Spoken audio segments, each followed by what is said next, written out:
DIY Depot. In this video, I'm going to be showing you quickly how to get your sprinkler system set up to run for the first time in the season. So let's jump right into it. Each system's a little bit different, but overall there's three different things that you're going to need to do.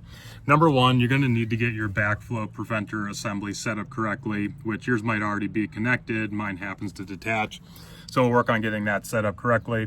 Number two is that we're going to need to go to the basement, get the water supply turned on to the system. And then number three is that we'll go to the control panel and test out each of the zones to make sure they're functioning properly. I always cover up these water pipes for the winter time just to make sure nothing can get into them. So let's go ahead and get those off of there first.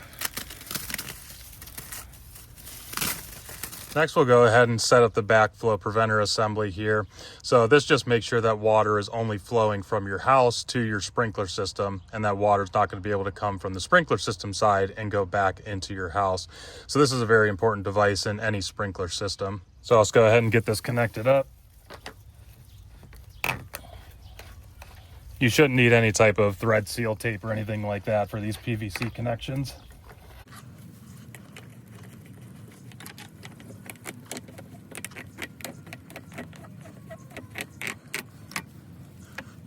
Okay, once you've hand tightened them all the way that you can, you do want to give it about a quarter turn more with some channel lock pliers or vice grips just to make sure that it is fully tightened and water's not going to be leaking there. But you don't want to over tighten it to the point where you're potentially breaking any of these connections or stripping any of the threads.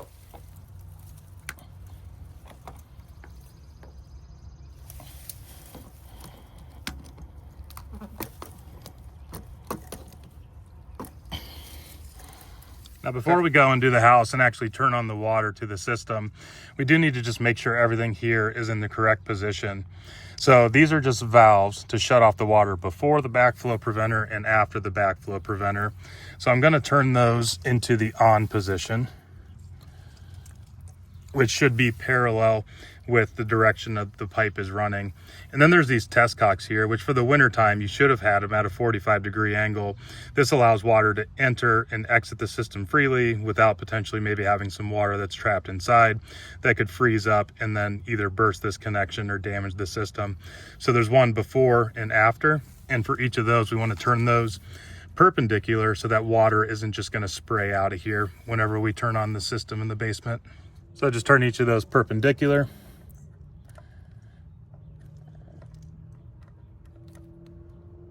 And then you should be good to go. All right, so now we're down in the basement here, looking at our water main coming into the house, just to give you an idea of all the different components here. So you've got your main water shutoff valve over here that's going to shut it off to both the sprinkler system. If you have any like outdoor faucets that connect in off of this, shut all those off, anything inside your home. You got your main water meter here, detecting your usage. This one, as you can see, that's the PVC that's going to my sprinkler system. So I've got the shutoff valve here, which is perpendicular, so it's currently in the off state, not letting any water get to the sprinkler system. You've also just got a release valve here, so whenever you need to drain the system for the winter time, you'll open this up, have a bucket, empty all the water that's in the system. So you do need to make sure this is currently in the fully off position. So turn it all the way to the right or all the way clockwise to make sure that that's not going to start spraying water whenever you turn this on. Then you've also got your PRV here. Some houses might not have one, but this basically just regulates the pressure of the water going to your house to make sure it doesn't damage your faucets or other water fixtures. And you've got your main release valve here if you need to drain water from your home system, if you're changing out a shower head or changing out a faucet or something where you need the lines completely clear. And then this is the valve here that's going to the water supply inside my house. All right, so I've already made sure that my sprinkler system release valve is already in the off position. So should be good to go ahead and turn this on. And I'm just going to turn this parallel to the PVC pipe to let the water start flowing. And you'll actually hear it running through the system, filling it up.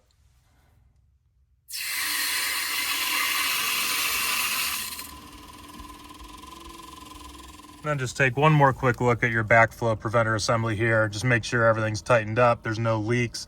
If there happens to be any leaks coming out of either of these, just go ahead and tighten them up a little bit more, but they seem to be good. So we'll go over to the control panel. All right, now we're at the control panel here in the garage. Mine is specifically a Rainbird, but the overall idea should be pretty similar regardless of what your system is. The controls just might look a little bit different, but we'll go ahead and get that up and up. So what you're gonna wanna look for is some way to manually test each station. So if you have a Rainbird, it's just gonna be this manual station test here. And I can see now on the screen over here, I can select each station. So station 1, 2, 3. I have 5 different stations, and then I can set a certain number of minutes that I want it to run. I'm just gonna do 2 minutes per station and just make sure whenever I go to run it that it's actually going to run. The sprinkler heads are gonna pop up and everything's working as expected.